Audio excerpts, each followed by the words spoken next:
Tradisi begarakan sahur yang dilakukan warga dengan menabuh alat musik atau bunyi-bunyian gasan membangunkan warga makan sahur kembali mewarnai suasana Ramadan di Banjarmasin.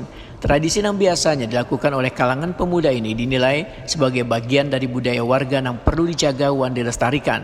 Begarakan sahur merupakan tradisi yang telah lawas ada di tengah warga di Banua. Sejumlah kelompok pemuda biasanya berkeliling kampung, berjalan batis sambil menabuh alat musik tradisional maupun alat bunyi-bunyian lainnya gasan membangunkan warga supaya kada terlambat bersantap sahur. Selain membangunkan warga, kegiatan ini juga menghadirkan suasana kebersamaan dan semangat Ramadan di lingkungan warga.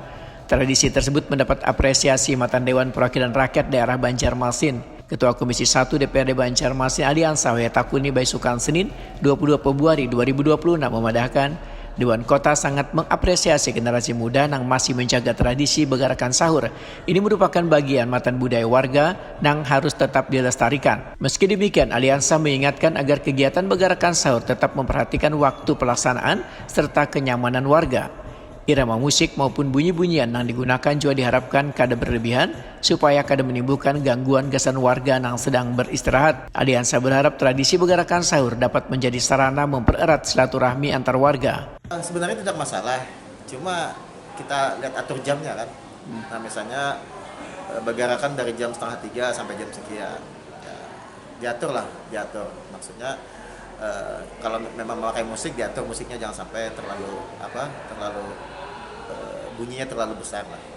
Nah, kalau memang tidak masalah karena itu salah satu tradisi juga kan, tradisi kita orang Banjar begarakan sahur itu.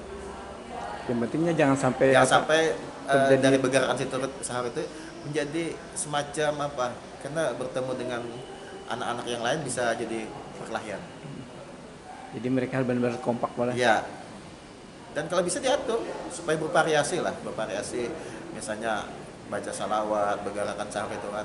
Aliansa menambahkan, dengan tetap menjaga ketertiban dan saling menghormati, tradisi begarakan sahur diharapkan dapat terus menjadi bagian matan budaya Ramadan di Banjarmasin.